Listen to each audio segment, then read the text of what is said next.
Like I just watched it. Like I finished it 45 minutes ago, so I have no plan, no outline. What happened in it? Anyone remember? Dragons of some kind?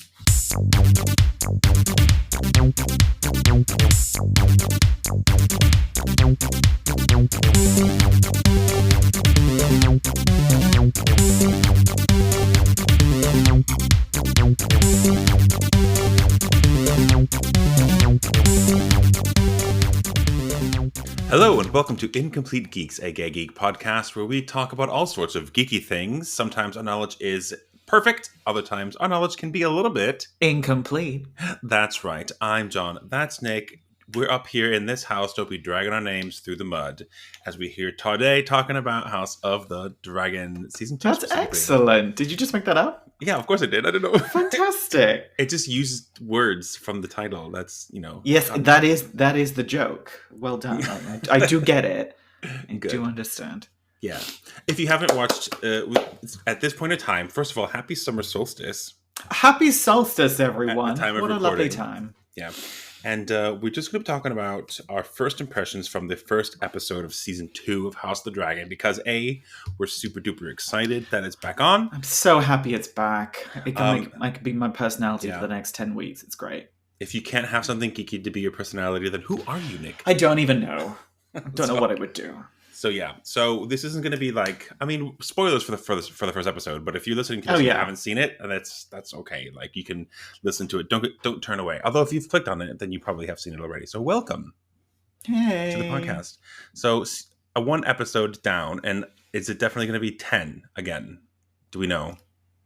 No, we don't know. We don't know. We're not sure. We could be wrong. I'm not going to say with 100% confidence, but it sounds right. Right? But we are incomplete geeks. We're not like complete geeks. But we're working on it. They've taken 2 years to do this. If it's for 6 fucking episodes, I'll cry. But that's true.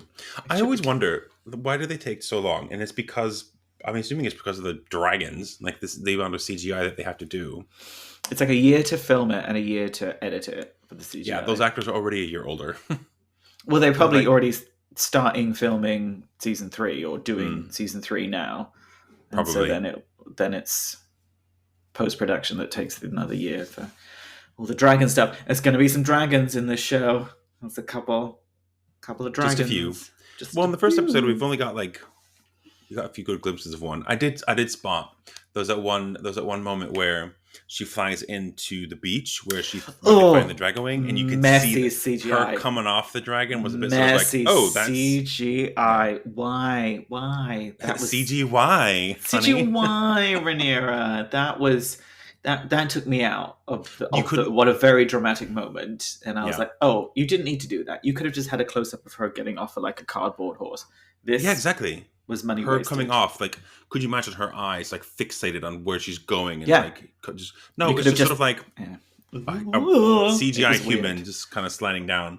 Weird choice there, but all right.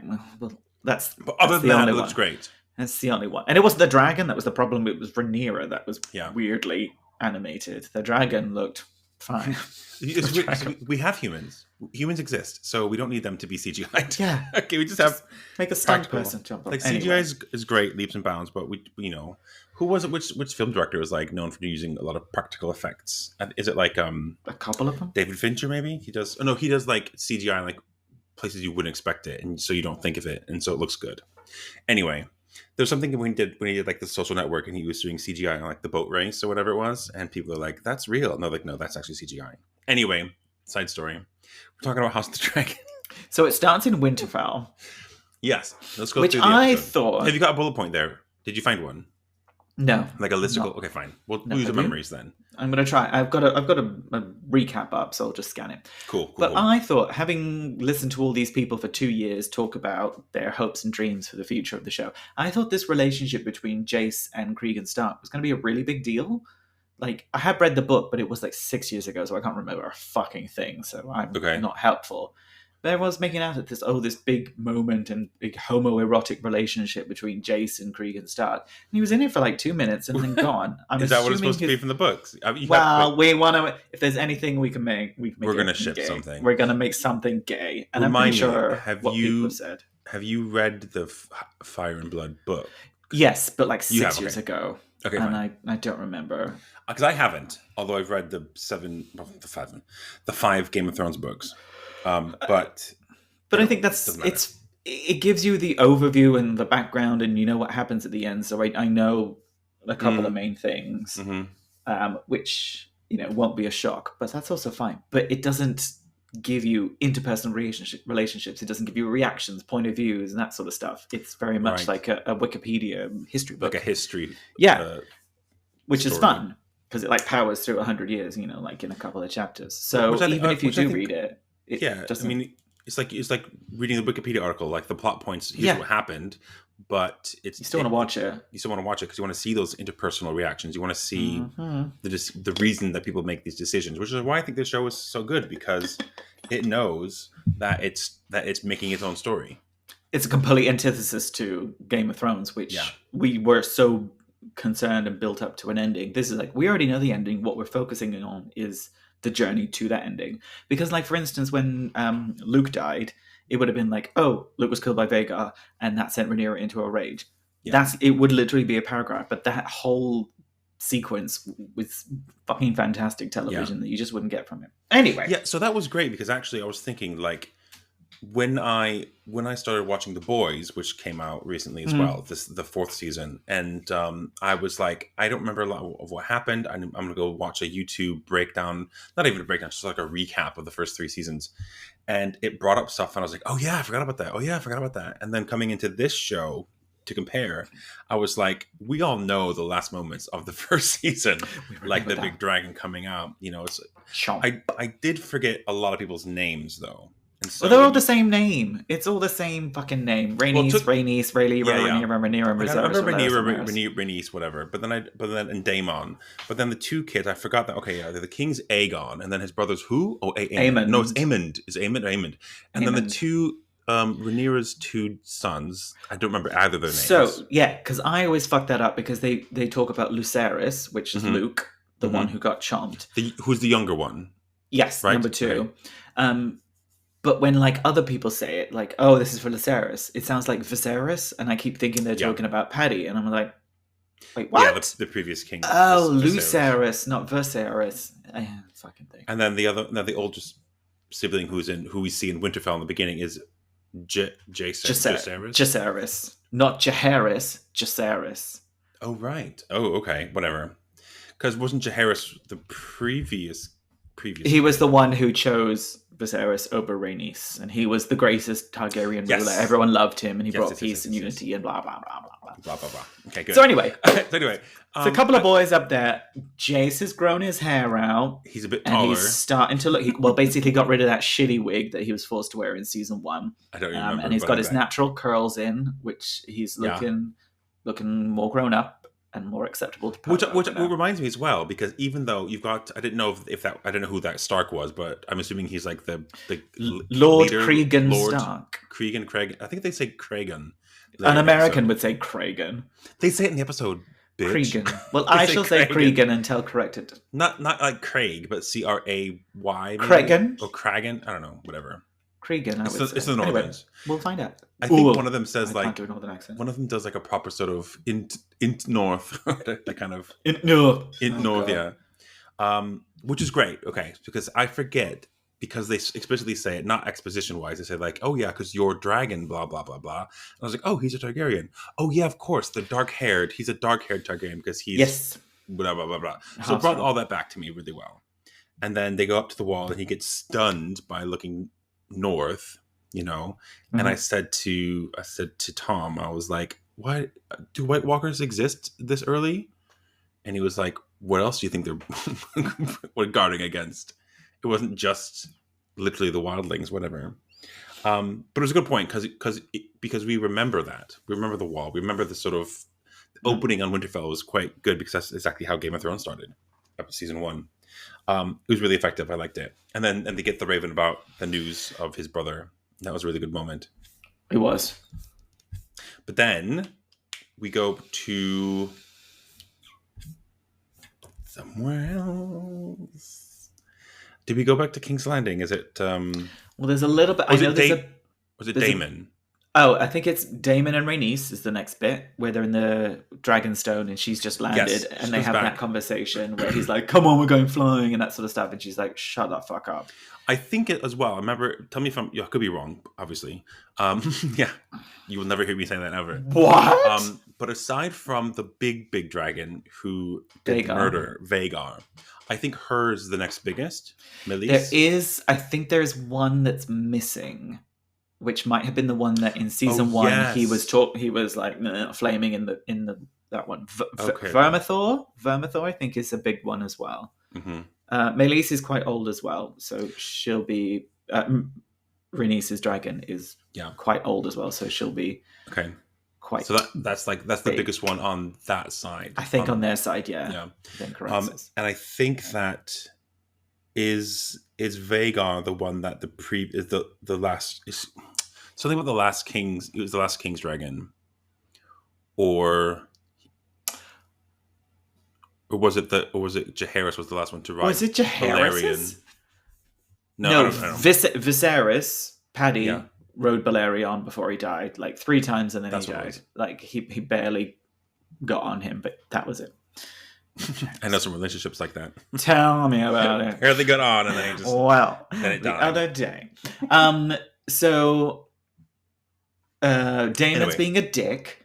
And I think at this point, Matt Smith has played a dick so well in pretty much everything I've seen him. It's hard to believe that he isn't just a dick as an actor. Yeah. Because he's so fucking cuntily annoying in everything he's in. Is that just him? Well, maybe. I mean, the only other big thing I've seen him in is in Doctor Who. Obviously, is he a cunt in that? He's not. He's actually an arrogant playful, prat. Okay. But he can come across as like, "Hey, yeah, I gotcha, sucker." But I didn't really like a lot of his episodes. A lot of his tenure. His best episode was the very first one. Fight me in the comments. I don't care. All right. Downhill from the first episode of Matt Smith's. Anyway. Fair enough.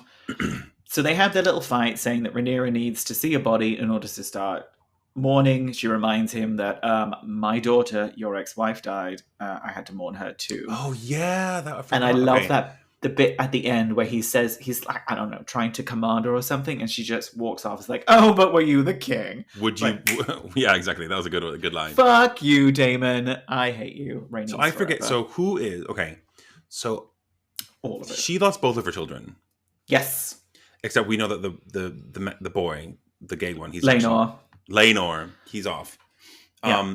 But she died in a fire. She was dying in childbirth, and so she asked Vhagar to burn her, which I just realized might be an important thing, but I can't talk about it because it spoils something, so I won't.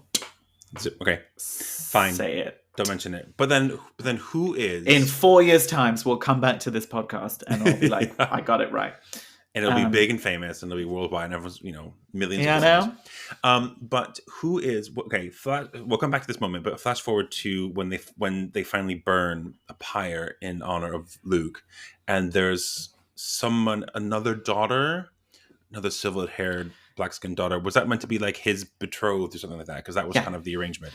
Because their last names are Valerion. They're Laenor's children. Laenor and Daemon's daughters. Yeah, okay. So they had 2 daughters before she died. Yes. And they were betrothed to the two dark-haired Targaryens. Yes. Who were actually the strong boys. Strong. I forgot his name. Who died in Harrenhal. Yes. Anyway, he was hot. He was hot. I did know his actor name for a while. Anyway, okay, so that's who that was. So that was why they're called Valerion, because they were married, but they obviously didn't have children, because he was like a boy. He's like still a young boy. Anyway. Because they're Valerian as well. So Luke and Jace are Valerion, not Targaryen. By name, you mean? By name. Yes, so that was the agreement to get Rhaenys and her husband, Corlys. I have such a crush on Corlys. He is so hot and so charismatic, and the actor who plays him is so fucking cool. He's really cool. Such a great time with this, and it's like, love it. I think this is a good segue to the next scene as well, because isn't the next it's one literally the next bit. Yeah. Okay, good. We're right. I quite like that scene because I forgot, like, I thought that he would have been killed off in that whatever accident, whatever, but he was brought back to health, limping on a cane. No. He's trying to get his ships up for this blockade, which is mentioned. Like, the exposition is very well presented. It's not like, hello, here's an update on the story. And then he gets the sword. He's like, the smith came by, gave you this, and he said that he made that for Lucerys, who would have been his like son, who was going to inherit Driftmark from him, from his because he was the second. Grandson. Yeah. Because Jace gets his grandson and his son-in-law. Because No, his grandson and his grandson-in-law. Fucking Targaryens and the crossbreeding. Oh my god, like, hard to keep track. Anyway, keep the bloodline pure. Pure blood. And apparently, the guy who gave him the knife is going to come back. He's an important character according to the TikTok peoples, but I don't know who he is. No, me neither. But they called him Alan or whatever. Like, if you get a name, if you get Alan and his brother Adam are two names that blah blah blah blah. Okay. Speaking of brothers, so that was a good scene. Speaking of brothers, we got the two twins, Lannister twins. Are they Lannisters? The twins? Yes. Okay. No. Yes. No. No. The twins were on the Kingsguard. The Lannisters, Master of Coin. Different. Do we see the other twin, actually? I don't remember now. Anyway. No, I don't think so. So we see one of the twins, like, with one of those scorpion things. Like, it's a dragon, they're coming. Oh, never mind, it's so-and-so. It's just Vhagar. And it's not him coming back, it's him patrolling. So he's already told everyone. Everybody knows. And it's his job to now make sure that Rhaenyra and gang don't sack King's Landing because he's got Vhagar. And not really anyone can take on Vhagar. I don't know if this is in order now, but there's a scene with the queen, the sister wife of King Aegon, with their two little ones, Helena, and she's doing her little tapestry, which, by the way, we didn't mention the opening credits. The opening credits, super cool. I love it. Yeah, better than the first series. I like it.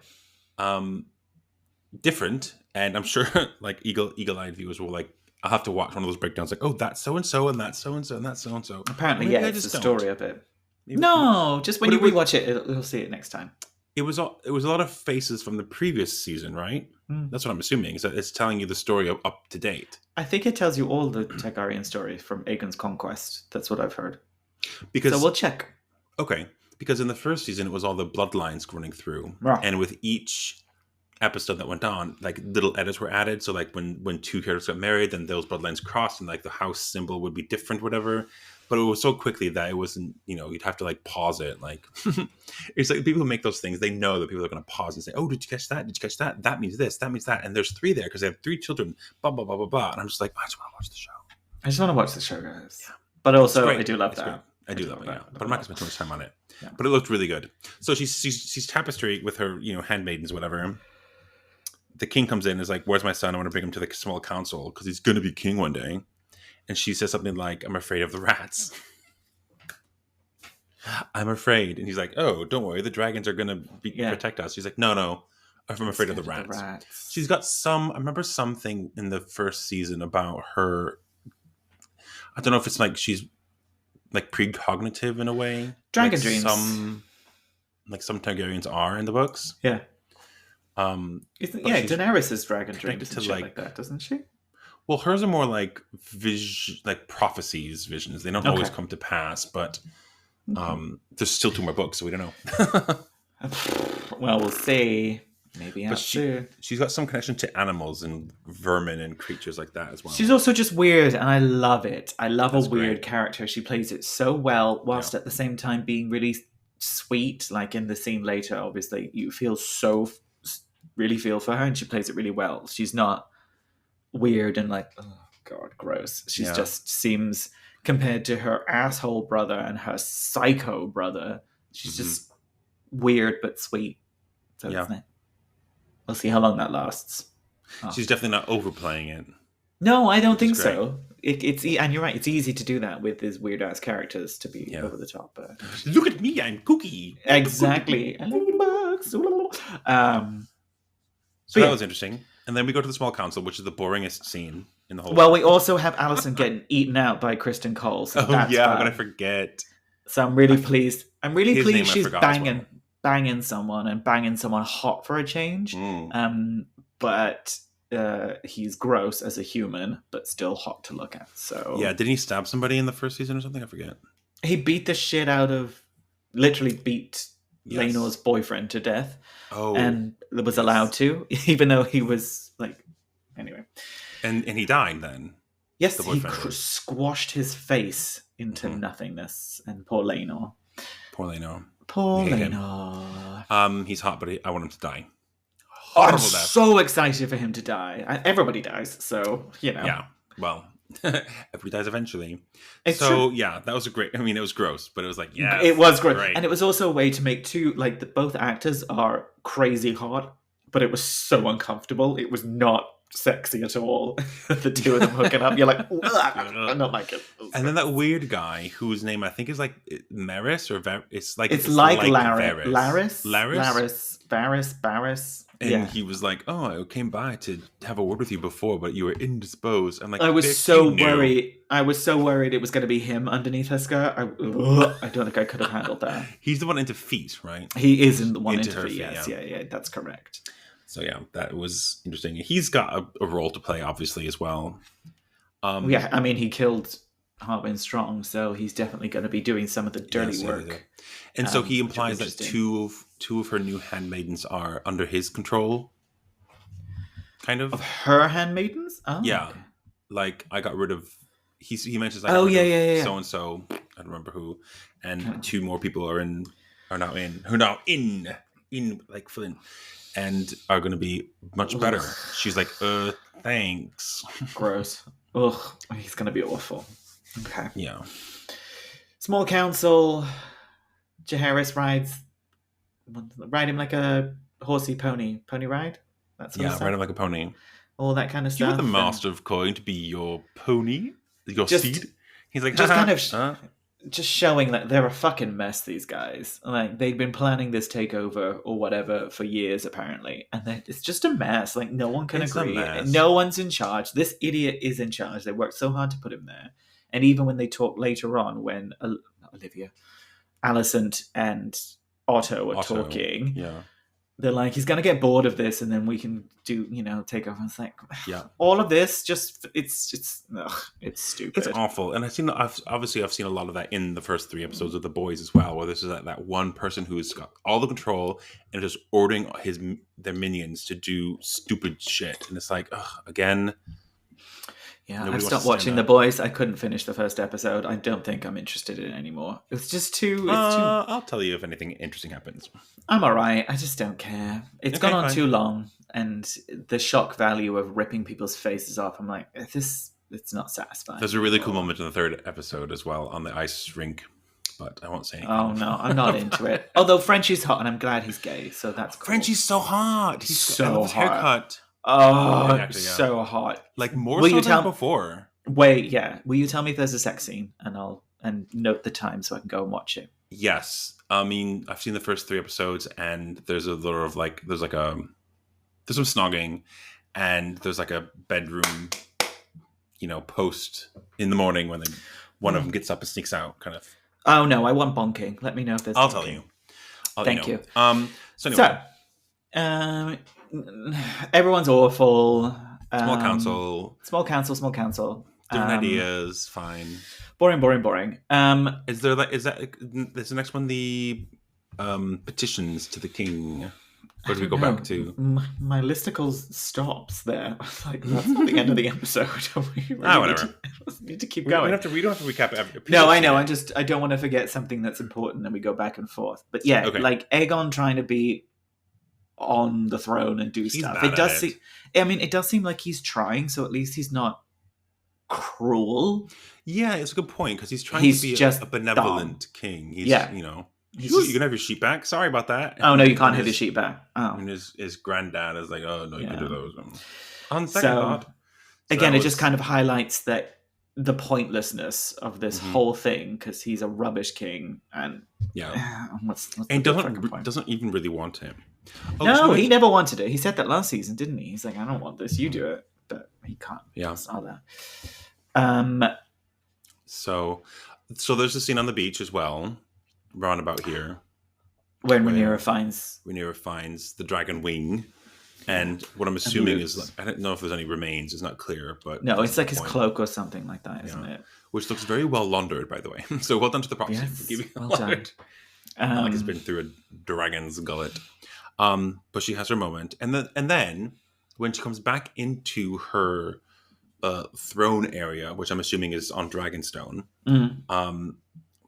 Daemon has a really sort of surprisingly sensitive moment where he's like, did you find what you were looking for? Did you find what you needed? And I was like, oh, okay, that's interesting that he has a sort of not really, it must have, his conversation with Rhaenys earlier must have had an impact on him. So he's eager, but he's still gonna follow orders from his queen. Yeah, he is a prick.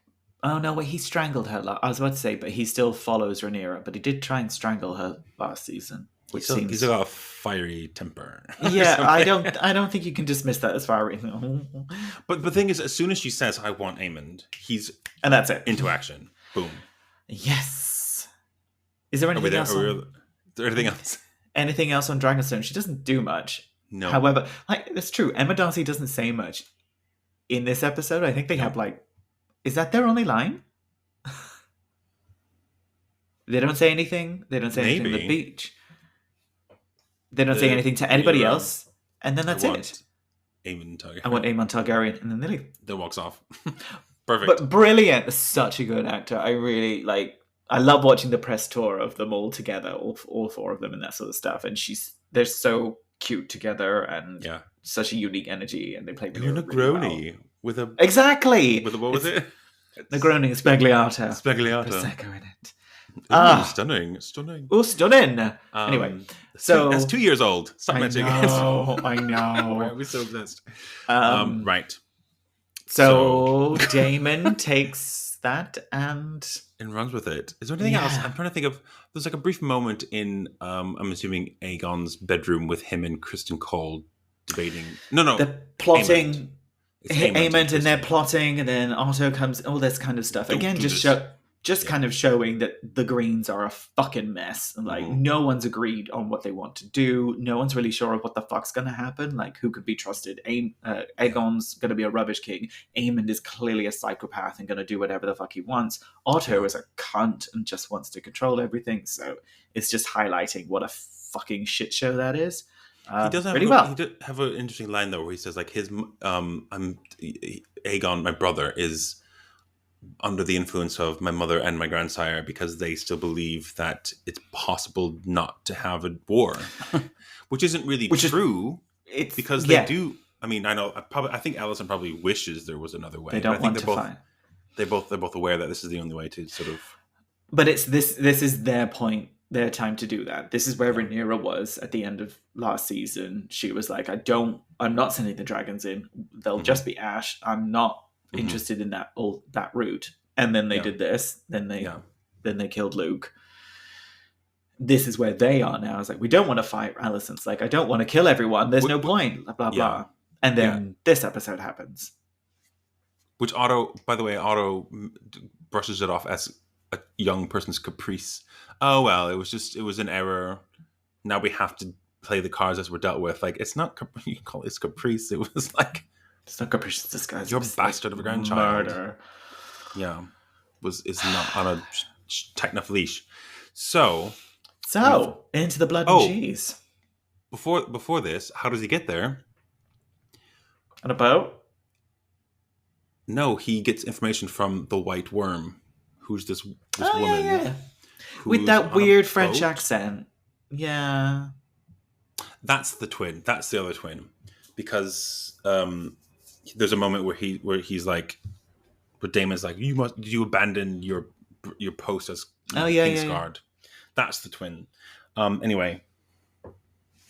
Interesting setup. I want to see more of those, that sort of brothers infighting. I'm sure. I mean, they're trying to build. We have enough of families killing each other as it is, but they do. It's never seem to want to build that up.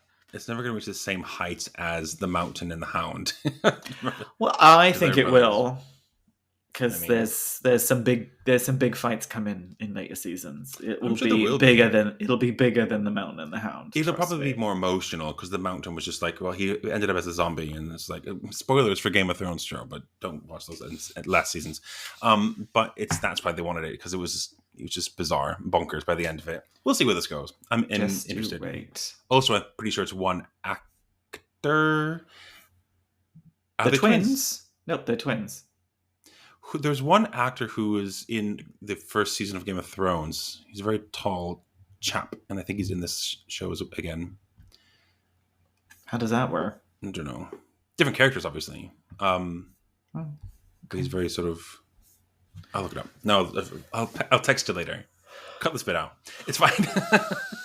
Will do. I think it's him something. Let's get to the blood and cheese. So the White Worm, he bargains with the White Worm to give her freedom in exchange for information. He goes into white cheese. He goes to, I'm assuming, a gold cloak who's betraying the Hightowers. Yeah, because he used to be the head of the King's Guard, didn't he, in season 1? Daemon. Oh, right. Yeah, yes, he back when he cut people's penises off. So he knows who that is. Yeah. So he trained these people. Like, it's not just Yeah. He knew who that was. Anyway. So he knew who Daemon was, obviously, then as well. Yeah. Yeah. Of course. So gets in, finds the contact, convinces him to go to kill Aemond, but I thought they wanted to kidnap him. That would have been... Oh, no, I don't think she wanted him kidnapped. I thought she wanted him killed. Okay. Son for a son. Wasn't that the name of the episode? Son for a son? Yes. So, yeah. She wanted that. Fine. And it wasn't the king, it was the second son for a second son. Yeah. Which would have been... Fair enough. Fair enough. Then... I don't know how much... And they even said, what do we... Then they're like, what do we do if we can't find Aemond? And he doesn't say What does anything. He say? I don't think he says anything. I think he does like a typical Matt Smith kind of look. Yeah. You better find him. Because it cuts away, doesn't it? I don't remember what the... Yeah, and so they're going through the castle with the guy who's the rat catcher. Rats. Mm-hmm. Pretending to be putting down rat traps, and no one looks at them. They walk through the throne room where Aegon and his mates are drinking, and they just don't even look at him. Either of them. He kicks a dog, which everyone's upset about. I didn't see him kick a dog. He picks the dog up. He kicks the dog at some point. I know, everyone's pissed off. To be fair, I did watch this recently, and how dare they release such a dark episode on the longest day of the fucking year? Well, then at least it's better that way. At least it's not on the darkest day of the year. Would have been easier to see those dark scenes. I didn't see the dog anyway. I saw him carrying a dog, but what did he use? Because he's carrying the dog, and I think at one point he shouts at the gold cloak shouts at him, and he gets pissed off. Whatever. I feel like I'm speeding through this, but we all know what's coming. So they're looking for Aemond, the two guys, the gold cloak. They do find his room because you see the coins on the table that were there from before. That we saw from before. By the way, all these corridors that they're sneaking through, it's like, yeah, I get that it's part of the building, and then they're there 200 years later, whatever. But they just open doors with this big mechanism, and it's like, that's not being very sneaky, guys. Like, you're just gonna... I have expected Aemond to be hiding in the shadows, being hiya. Well, I really thought that would happen too, because there's no way some random gold cloak and a fucking exterminator is going to take out Aemond. He's got crazy energy, he would take them out. Of course he would. But he wasn't there. Armor. He wasn't there, and he's got plot armor. He wasn't there, and he wasn't there. We don't know where he was. They find one of the handmaidens, who I think is one of Larys's cronies. Yeah, so that's dangerous. Ooh. But she doesn't do anything, because then suddenly he runs off again back to another room. I don't know why. Can you feel that? Can you fill me in? Because basically, he hears something. I thought he was running after the handmaiden. I don't remember. Soz. Was there? Anyway, let us know. Write in. Tell us if we're missing something. But I don't know. We'll give you details at the end of the episode how to get in touch with us. So anyway, so then it's the Queen's bedchamber, and she's there with the rat catcher, and the two children are in bed sleeping. Yes, Jaehaerys and the other Jaehaerys. I don't know. Jaehaera. It's something like Jaehaera. I think it is Jaehaera. I think it's Jaehaerys and Jaehaera. And they convince her to, this is a really weird moment where they convince her to say, tell us which one is the boy, because at that young age they look identical. They don't have any sort of markings. He's like, look for the one with the cock, and I'm like, please don't. So they make her choose, or make her reveal. I'm thinking like Sophie's Choice here with the sort of which one do I want to, The Gold Cloak thinks that she's lying, and so goes for the other one. But then the rat catcher says, no, she's telling the truth. How does he know? I don't know. There's no good answer. So anyway, because he's like a sort of a shady contact, and he knows that she's a bit weird and does actually sort of tell the truth. Not sure if that means anything, but I don't know if it's relevant. But I have something to say about this. But let's finish this recap first. The boy, off screen. She grabs the other one, cradles the girl, I'm assuming, and then cradles her head, and like she's still sleeping, and runs down the corridor, looking back. Really well played. Like you don't want to be like screaming and shouting. It's so brilliantly done, because you could be manic or crazy, and because she's kind of bonkers anyway, she played it so beautifully. Just this kind of manic, you just have to get there, like, just get away. Just sort of really sort of inwardly tense.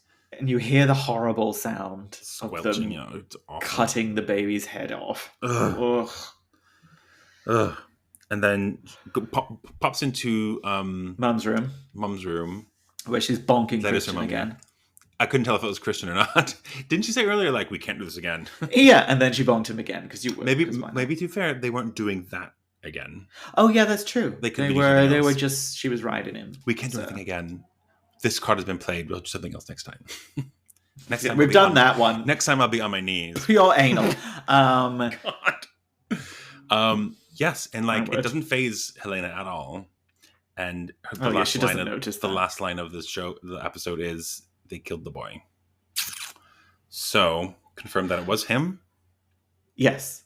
So, this is, again, none of my thoughts are original. I get this all from TikTok.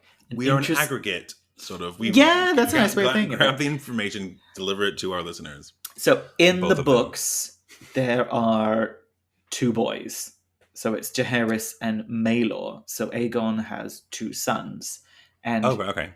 Helena has to choose which son dies. Is it the firstborn or the secondborn? That sort of stuff. So it's a different horrible situation, but it's actually a choice as opposed to which one's the boy, because blah, blah, blah. And whether they're going to have him show up later, I don't think they need to, but gender swapping it to be a son and a daughter actually makes an interesting twist that isn't in the books. Because, so like, if it was two boys and they killed one of them, this one's the heir now. Yeah. But if it's a boy and a girl, they kill the boy.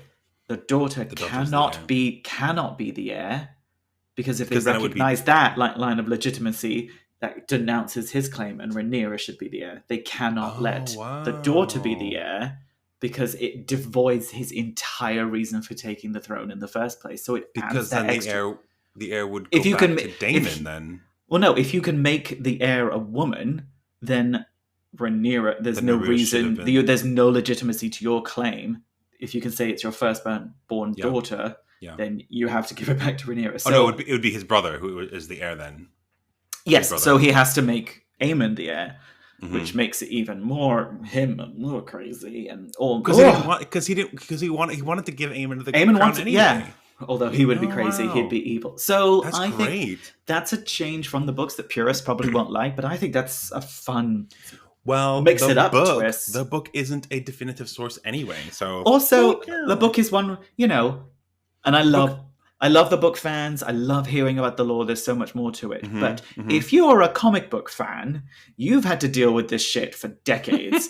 I'm sure, The source is one way and the media is another way. You have to accept that they cannot always be the same because written and comic book media is a different form of art than that. So calm your boots, guys. Yeah. So yeah, if you're adapting it, you can make changes anyway. As long as you're changing it because it suits the character, suits the story, and it suits the medium you're telling it. Like you're telling it a visual medium as opposed to written. You have to make different kinds of details. Yeah, you have to change things and that sort of stuff. But also, the book Fire and Blood is based on two separate in-world sources. You've got the jester writing it, and you've got the sort of historian writing it, whatever. Yeah. Hundreds of years afterwards. So you don't even know. So you don't even know. Like, even if you want it to be strictly purist, it still works. So shut up. So, yes. Interesting. So I think it's a really good first episode. It's not, the whole episode isn't crazy dramatic. It's very much a setup of like, right, where is everybody? Everybody's crazy. For sure. Everyone's a mess. And then this, Rhaenyra's side, the Team Black was already, instigated last season, and now Team Green will be as well. So now which is quite quick, depending on how many seasons they want to do. Like now they're ready to fucking fight. Like this is no more diplomacy. Now we get into it, which I'm quite pleased with. Let's get into it. Let's get the shit going. I think they will. Because they still do have plenty of story to tell. We have a lot to go through. But also, it's like you needed to spend this episode with the repercussions of the last one. Yeah. And so you can't jump into like fight right now. We have sort of Daemon who's ready to sort of go. So he does something which does progress the plot forward a little bit.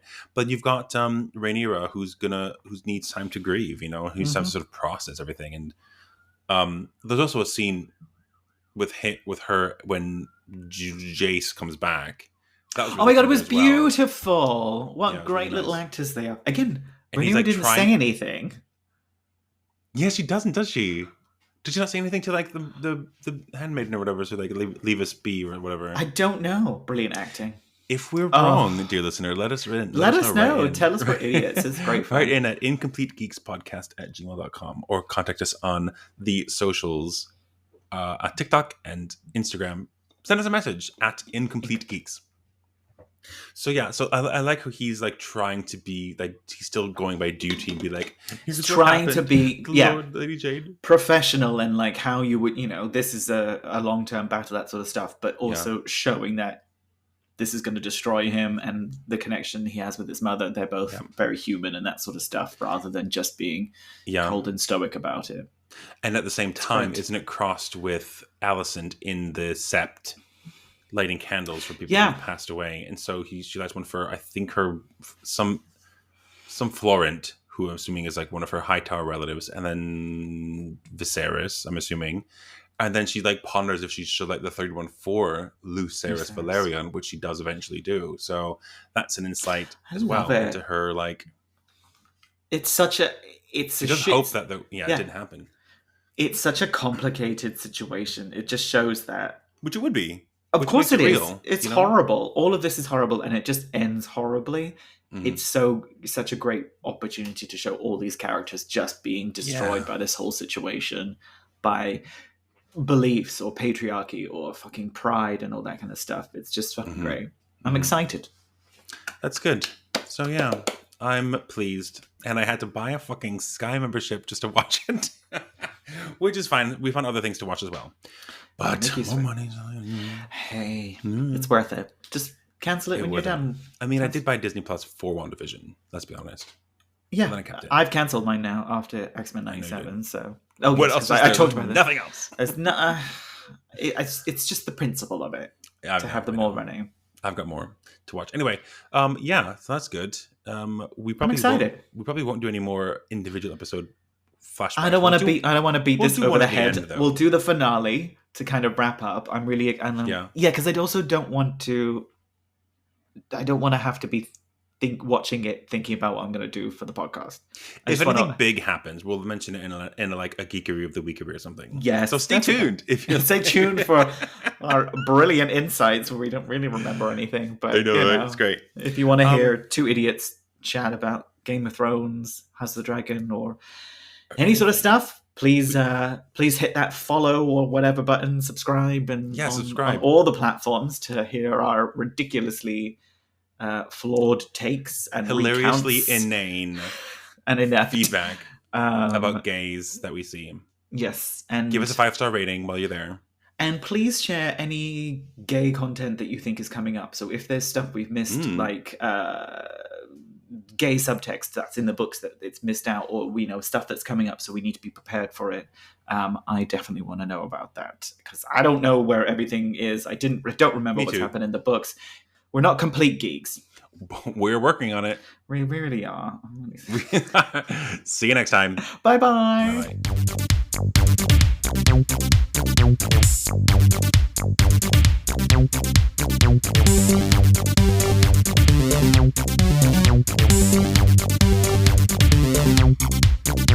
Bye-bye.